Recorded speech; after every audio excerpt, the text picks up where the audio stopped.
भेद है। आकाश की तरह एक रस है, परंतु आभास अंश विषय बंध मोक्ष है।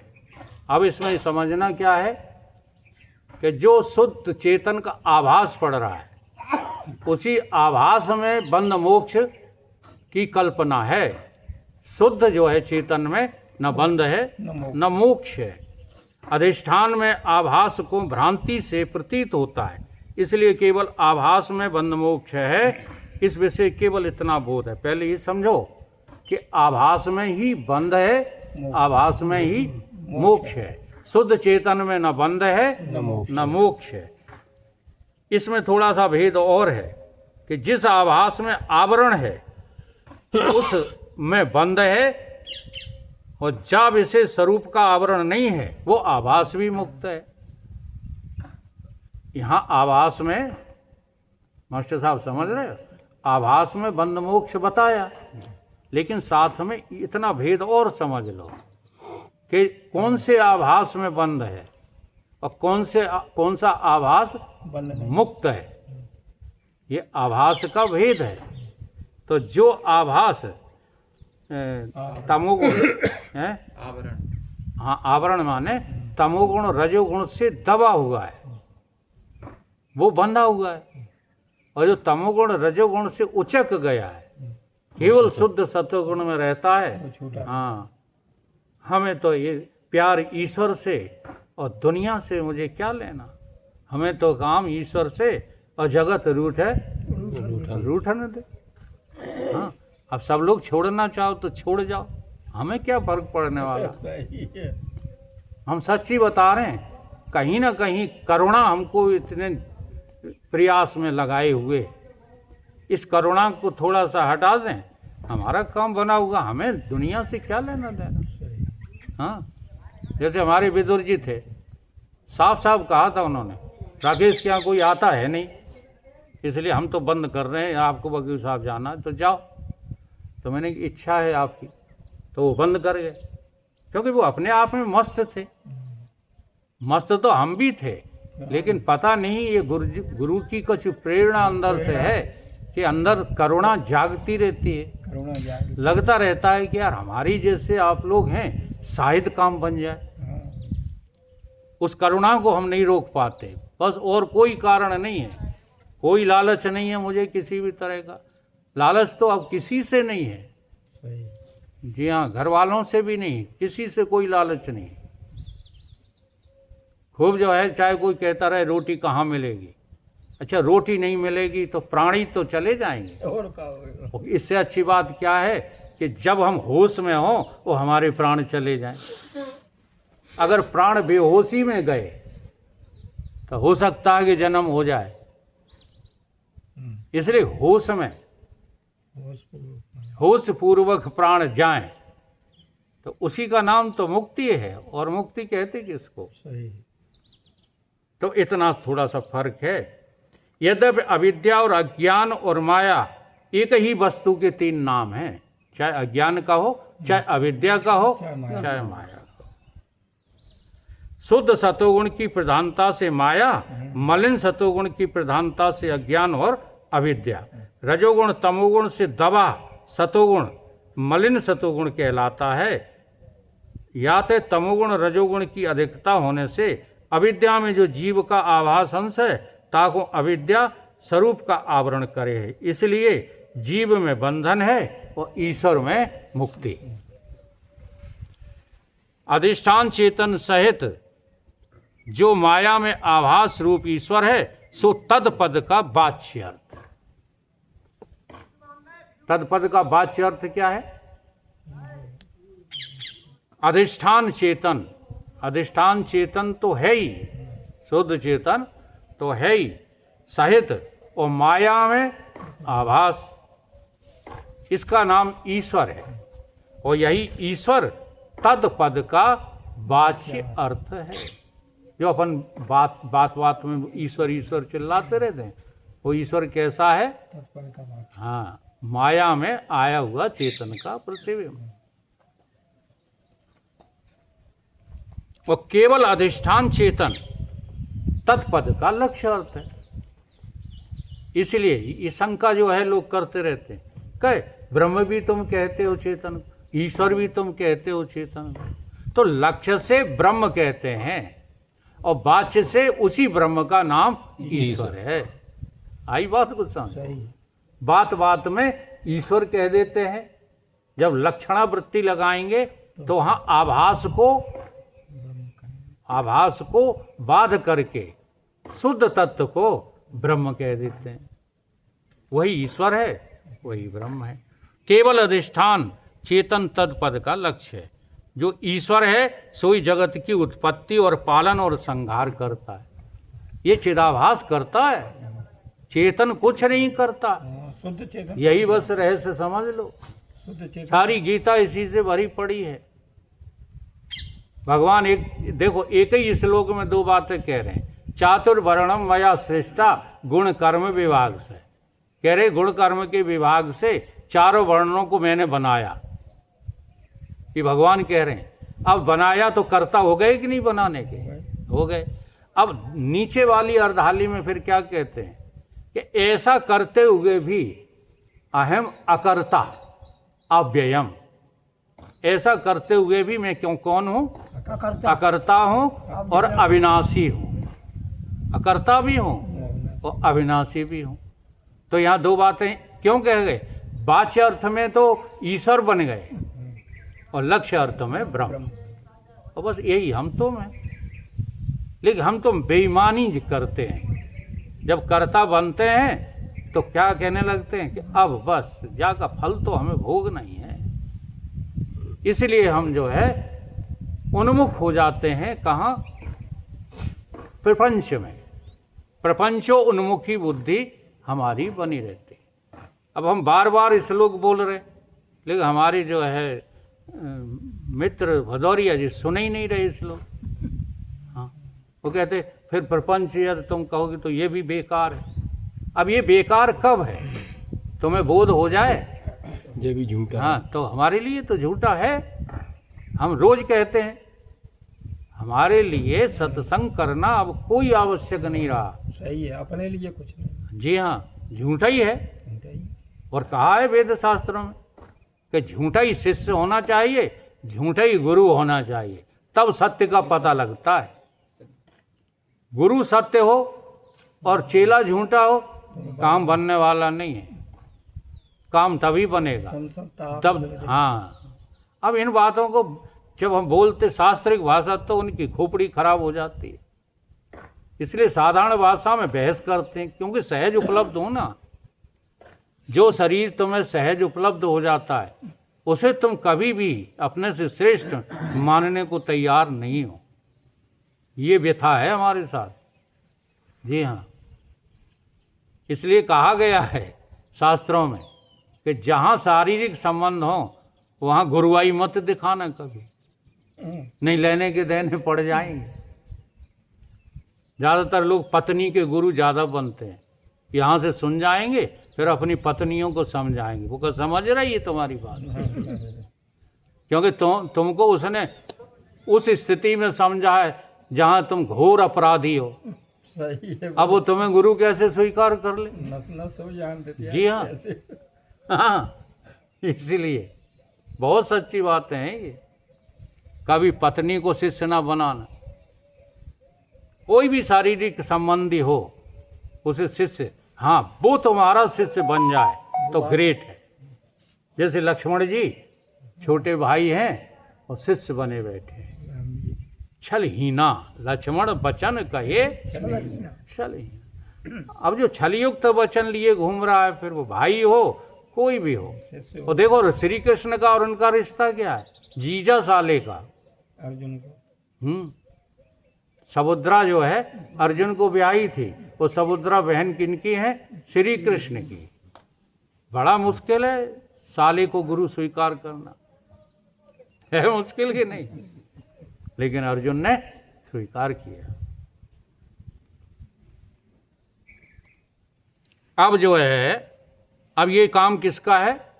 उत्पत्ति करना, पालन करना, संहार करना ईश्वर के उस भाग का है जो वाच्य अर्थ में बोला जाता है। जो लक्ष्य अर्थ में वो तो कुछ करता ही नहीं, आभास अंश करता है। और जो कुछ ऐश्वर्य है सो केवल आभास अंश में है, चेतन तो एक रस है।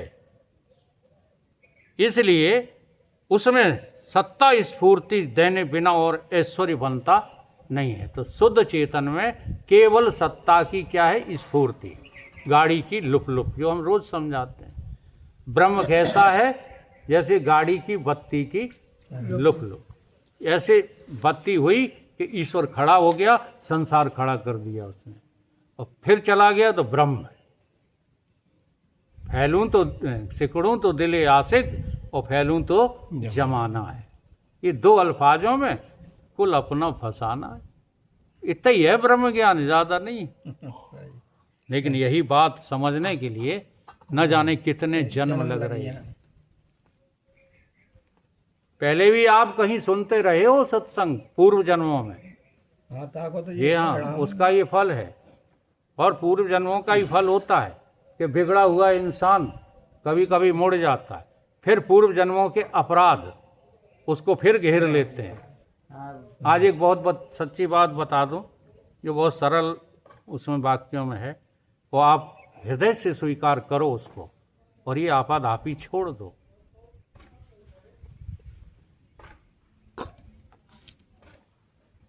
भागवत के पढ़ लेना जाकर 10वें स्कंद में इस अध्याय नंबर 88, आज मैंने पढ़ा था इसलिए मुझे याद है, मैं याद नहीं करता हूँ।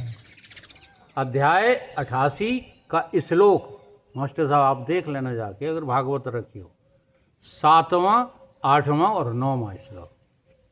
इसमें भगवान श्री कृष्ण युधिष्ठिर को उपदेश कर रहे हैं, और क्या कह रहे हैं कि हे युधिष्ठिर, जिस पर मैं कृपा करता हूँ उसका धन, वैभव, ऐश्वर्य, संपदा सब कुछ छीन लेता हूँ, सब कुछ छीन लेता हूँ। अब देख लो, अगर इनको बचाते हुए घूम रहे हो तो भाई साहब अभी भगवान से प्रेम नहीं है तुम्हें। ये सब कुछ मैं छीन लेता हूँ। जब मेरे भक्त का ये सब कुछ छिन जाता है तो वो भक्त सारे संबंधियों के द्वारा त्याग दिया जाता है। उसके घर वाले, उसके परिवार वाले, उसके संबंधी उसका त्याग कर देते हैं। फिर भी अर्जुन, फिर भी हे युधिष्ठिर, मेरी कृपा का अंत नहीं होता। जब सब कोई त्याग देते हैं तो वो अपनी अकिंचनता में रोता है, मुझे पुकारता है, लेकिन होता मनोमुखी है। करता क्या है कि फिर से धंधा शुरू कर देता है। जैसे हमने किया, बर्फ फैक्ट्री लगा रहे हैं, हाँ वहाँ जा रहे हैं, जज बनने के लिए परीक्षा दे रहे हैं, जाने क्या क्या कर रहे हैं, लेकिन वाकई कृपा का ठिकाना। वो कहते मैं फिर भी उसके ऊपर कृपा करता हूँ, और किसी भी उद्योग को, किसी भी धंधे को और किसी भी नौकरी को मैं चलने ही नहीं देता। सही। पढ़ लेना, मैं झूठ नहीं बोल रहा हूँ। सही है। और जो आप बढ़ रहे हो तो समझ लो आपका दुर्भाग्य है।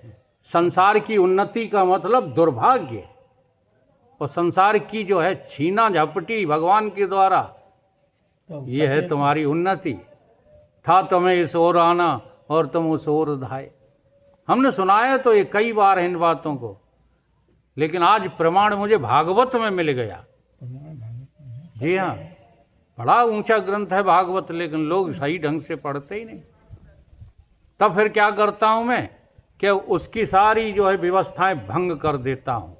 तब वो परेशान होकर के फिर वो उस व्यक्ति से मिलता है जिसे मैंने नियुक्त किया उस भक्त के लिए। जी हाँ, और उसका नाम है संत, उसका नाम है सद्गुरु। मैं उसे सद्गुरु से मिला देता हूँ। ये है भगवान की कृपा। और सद्गुरु से जब वो जीव मिलता है तो अपनी इन पुरानी जो यातनाएं हैं इन सब को भूल करके और मुक्ति पद को प्राप्त करने में लग जाता है। यह है जीव की दशा। और तुम्हें ये भी प्रिय लग रहा है और वो भी प्रिय लग रहा है, तो भाई साहब लटके हो बीच में। ये भगवान की कृपा है जो तुम्हारा मन इधर आ गया है। ये भगवत कृपा है। अब उधर से मन हटा दो, बिल्कुल हटा दो। कहीं कुछ नहीं है, सब गोबर गणेश है। ठन ठन पाल है, तासे नीके मेरे ठन ठन पाल। अब जो है ब्रह्म की परिभाषा है। ब्रह्म कौन है? महाकाश कौन है? अंदर बाहर एक रस, ज्यों चेतन भरपूर, विभु नभ सम सो ब्रह्म है, नहीं नियरे नहीं दूर। नहीं दूर। न वो पास में है न वो दूर में है। ब्रह्मांड के अंदर कहिए भीतर और बाहर जो महाकाश की तरह भरपूर चेतन है, उसी का नाम ब्रह्म है।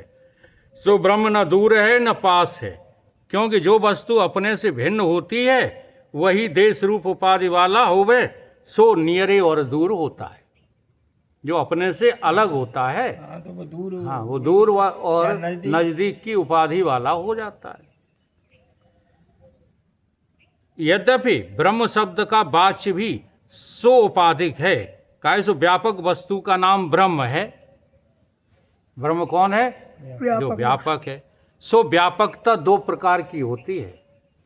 एक व्यापकता सापेक्ष व्यापकता है, एक व्यापकता निरपेक्ष व्यापकता है। अब इसमें अंतर समझते हो? पृथ्वी व्यापक है, हैं? पृथ्वी व्यापक है, लेकिन पृथ्वी की अपेक्षा से जल ज्यादा व्यापक है। उसकी अपेक्षा आगे हाँ। ज्यादा व्यापक है। और जल की अपेक्षा से वायु, अग्नि। अग्नि ज्यादा व्यापक है। अग्नि की अपेक्षा से वायु ज्यादा व्यापक। वायु ज्यादा व्यापक, वायु की अपेक्षा से आकाश। ये अपेक्षाकृत व्यापकता मिथ्या होती है, ये व्यापकता सत्य नहीं है। ब्रह्म कैसा है? निरपेक्ष। निरपेक्ष व्यापकता उसको कहते हैं जिसके सामने फिर कोई है ही नहीं। जो वस्तु किसी पदार्थ की अपेक्षा से व्यापक होती है, किसी की अपेक्षा से नहीं, उसकी आपेक्षिक व्यापकता है। जैसे पृथ्वी आदि अपेक्षा से माया अधिक व्यापक, इसलिए हम लोग गाते रहते हैं हाँ कि माया ठगनी ने हमको लूटा। क्यों लूटा? क्योंकि उसे उसकी व्यापकता तुम पूर्ण देख रहे हो। कहते माया को किसी ने जाना नहीं। रामायण में बड़ी बढ़िया चौपाई आई है, निर्गुण रूप सुलभ अति, सगुण जान। और सगुण न जाने कोई। कई गोस्वामी जी कह रहे हैं कि सगुण को तो आज तक कोई जान ही नहीं पाया।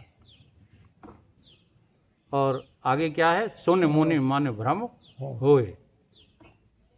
इसको क्यों नहीं जान पा रहे? क्या बात है? क्योंकि इसको आपने सापेक्ष व्यापक नहीं समझा, बल्कि ब्रह्म की तरह निरपेक्ष समझ बैठे, गड़बड़ हो गई। इसलिए गड़बड़ हो गई। सगुण न जाने को, क्योंकि रूप बदलती रहती है। तुम कहोगे माया ऐसी है, माया वैसी न रहेगी, कुछ और रूप धारण कर लेती। ठीक, तो तुम कहोगे फिर हमारे जानने में नहीं आ रही। जानने में इसलिए नहीं आ रही कि तुमने अपने आप को इस माया के अधीन छोड़ रखा है, इसलिए जानने में नहीं आ रही। नहीं, माया तो मोह सी है, जो हम कई बार दृष्टांत सुना चुके हैं। जिसको एक बार जान जाओ तो ये है ही नहीं। सुना है माया मोसी का किस्सा? हाँ सुन लो, बहुत जल्दी सुना देते हैं। गुरुजी जा रहा है। कहाँ जा रहे हो? भावन की बार सोच लग रही, भावन की बार जा, क्षमा करना। जो कछु है गए नहीं, सोच जाओ जाओ जाओ जा। नहीं सुन। अरे भाई तो रोक ही नहीं सकत। ठीक है, तो एक घर में जो है मौसी आई गई, उनकी बड़ी सेवा हुई। ठीक, अब वे जा ही नहीं। सुनो महात्मा जी, मौसी आई गई, एक घर में पति पत्नी रहते थे। अब वो जाने का नाम ही नहीं ले मौसी। तो एक दिन पति ने पत्नी से कहा कि अपनी मौसी से कह दो कि अब जाएं, बहुत दिन हो गए। पत्नी बोली कौन की मौसी? हमारी तो है नहीं, हम तो आपकी मौसी समझ रहे थे। क्योंकि जब वे आई तब उनने इतना ही परिचय दिया कि हम मौसी हैं, तो हमने समझा आपकी मौसी है। पति कहने लगा हमने समझा आपकी मौसी है। अब ये पति पत्नी की वार्ता मौसी सुन रही थी। मौसी ने कहा कि अब तो हमारी पोल खुल गई है, इसलिए टरक चलो। तो मौसी चली गई। ठीक ना, उनकी थी मौसी ना, इसलिए ये माया है ना, न तुम्हारी है न हमारी है। मैं और मोर तोरते माया, जय वश कीन है। जीव निकाय मान जाओ। जी हाँ, व्यर्थ में भैंसा बने लगे हो, व्यर्थ में इस संसार के कामों में लगे पड़े हो। ये मौसी तुम्हारी है ना हमारी, ये किसी की हो नहीं सकती। तो ये आपेक्षिक व्यापक नहीं है। ब्रह्म कैसा है? निरपेक्ष व्यापक है, जिसकी व्यापकता के सामने और कोई है ही नहीं। चेतन सर्व में व्यापक है, इसलिए चेतन में निरपेक्षता व्यापकता है। ये दोनों प्रकार की व्यापकता सहित जो वस्तु है सोई ब्रह्म शब्द का वाच्य अर्थ है। सो दोनों प्रकार की व्यापकता माया विशिष्ट चेतन में है। माया विशिष्ट विषय जो माया अंश है ताके विषय जो आपेक्षिक व्यापकता है, और चेतन अंश विषय निरपेक्ष व्यापकता है। यद्यपि माया विशिष्ट चेतन में निरपेक्षिक व्यापकता बने नहीं। जो माया में पृथ्वी में चेतन का है यानी चिदाभास अंश में निरपेक्ष व्यापकता नहीं बन सकती, वो सापेक्ष ही बनेगी।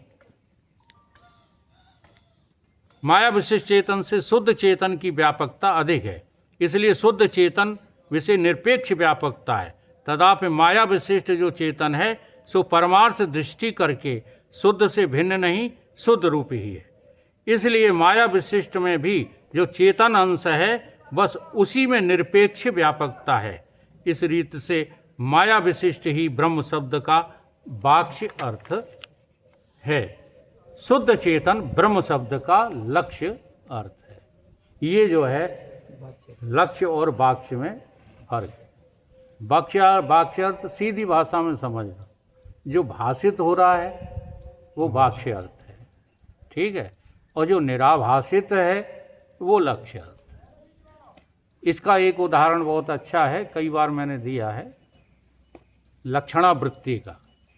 इसमें भाग त्याग लक्षणावृत्ति लगाना पड़ती है ईश्वर और जीव के शोधन में, ठीक है। लेकिन लक्षणावृत्ति को समझ लो तो वो भाग त्याग याग से सब शब्द बेकार के हैं, सब बात समझ में आ जाती है। जैसे कहा गया कि सागर में सत्संग हो रहा है, अब वाच्य अर्थ में क्या है कि संभव ही नहीं है ऐसा होना। सागर में सत्संग हो सकता है? नहीं हो सकता, लेकिन बात सही भी है। तो अब इसका लक्ष्य कैसे लगाएं कि सागर का जल जहां पर टिका है जाके टापू पर, वहां सत्संग हो रहा है। तो इसे कहते हैं लक्षणावृत्ति। जैसे अर्जुन से पूछा गया तुम्हें क्या दिख रहा है? अर्जुन ने कहा हमें कुछ नहीं दिख रहा सिवाय चिड़िया के आंख के घटा के। न चिड़िया दिख रही न आंख दिख रही है, क्या दिख रहा है? घटा दिख रहा है। तो द्रोणाचार्य बोले छोड़ दो बाण। बाकी किसी को द्रोणाचार्य ने बाण छोड़ने के लिए नहीं कहा। क्यों नहीं कहा? क्योंकि चिड़िया भी दिख रही है, आंख भी दिख रही, पेड़ भी दिख रहा। भीम तो बोले कि कहो तो इसे हम चकना चूर करके चूरण बना के और आपके सामने रख दें। उन्हें कि तुम क्षमा करो, तुम धनुर्विद्या नहीं सीख पाओगे। आ रही समझ में? लक्ष्य ऐसे ही आपको शरीर दिख रहे हैं, घरवार द्वार दिख रहे हैं, परिवार दिख रहे हैं, संबंध दिख रहे हैं, ठीक। और ब्रह्मज्ञानी को सब कुछ होते हुए केवल ब्रह्म दिख रहा है। यह फर्क है। आकृति में कोई फर्क नहीं, व्यवहारिक आचरण में कोई फर्क नहीं, बल्कि हम तो ये कहेंगे ज्ञानी का आचरण अज्ञानी से भी ज्यादा थर्ड क्लास होता है। इतना थर्ड क्लास होता है, अब हम क्या बताएं। तौलिया बांधना नहीं आती, हम ब्रजेंद्र से बंधवा के आए। अपने सिर पर हमको तौलिया बांधना नहीं आती। अब कोई आदमी सुने तो यही तो कहेगा दूसरन को उपदेश देते फिरते। इनसे बंधवाई हमने आज। नहीं हम कैसी बांधते रहे हमेशा, बाबूजी कट, वो ऐसे जो बांधते ना हमारे युग पुरुष जी, गांठ लगा के वो बांधते रहे। अब उससे क्या है कि ये कनपटी अनपटी बचती नहीं, वो ये सिर बचता नहीं है। तो आज इनसे मैंने कहा कि गोलाकार तौलिया कैसे जैसे गुड्डू बांधे बैठे ऐसी बांध दो, तो इन्होंने बांधी। अब इतना बेसहूर आदमी अगर ब्रह्म ज्ञान की बात करे तो श्रद्धा करना है तो बड़ा टेढ़ी खीर, इसलिए लोगों को श्रद्धा नहीं होती। तो ये जो है ब्रह्म की परिभाषा हुई। इसलिए कितना समय रह गया है? हो गया है। हाँ, 2 मिनट और लेंगे, वो बढ़े तो बढ़ जाने दो। आज एक भजन सुनाना है, इसी से संबंधित है। हाँ, तो ब्रह्म शब्द का तो ये स्वभाव है जो बहुत स्थान में लक्ष्य अर्थ को बोधन करे है, काऊ स्थान में वाच्य अर्थ को कहे। ईश्वर शब्द का ये स्वभाव है जो बहुत स्थान में वाच्य अर्थ का बोधन करे है, ठीक है। और लक्ष्य तो कभी कभी ग्रहण किया जाता है। लक्ष्य अर्थ लेके ब्रह्म शब्द के अर्थ का निरूपण किया। यही ईश्वर में और ब्रह्म में फर्क है। नहीं तो जो ईश्वर है वही ब्रह्म है। आकाश कभी दो नहीं है, ठीक। जो मेघाकाश है वही महाकाश है, और बात वही नीचे भी घटती है। जो जलाकाश है वही महाकाश है, जो घटाकाश है वही महाकाश है। इसलिए जो 4 भेद बताए हैं वो अपनी बुद्धि को ठीक करने के लिए समझाए गए। नहीं तो ब्रह्म सत्य एक है। एको ब्रह्म द्वितीया नास्ति। ठीक है, भजन आप दोहराएंगे। आज का प्रसंग जो है यहीं पर समाप्त करते हैं। जो जाना है निज को तो जाना कहाँ है, जो जाना है निज को तो जाना कहाँ है। जब खुद ही खुदा हो तो पाना कहाँ है, जब खुद ही खुदा हो तो पाना कहाँ है। जो जाना है निज को तो जाना कहाँ है, जो जाना है निज को तो जाना कहाँ है। जब खुद ही खुदा हो तो पाना कहाँ है, जब खुद ही खुदा हो तो पाना कहाँ है। नहीं बंद मोक्ष नहीं दासता है, नहीं बंद मोक्ष नहीं दासता है। अब देखो, बंधन चिदाभास में है, मुक्ति चिदाभास की होना है। तो जो शुद्ध चेतन आत्मा में न बंधन है न मुक्ति है। जो पढ़ाया जा रहा था वही भजन है। वो आज मैं इस भजन को तैयार करके केवल भदौरिया जी के लिए लाया था कि तुम्हारे गुरु क्या लिख रहे हैं। और ये भजन जानते हो किसका है? स्वामी परमानंद जी युग पुरुष का लिखा हुआ है ये।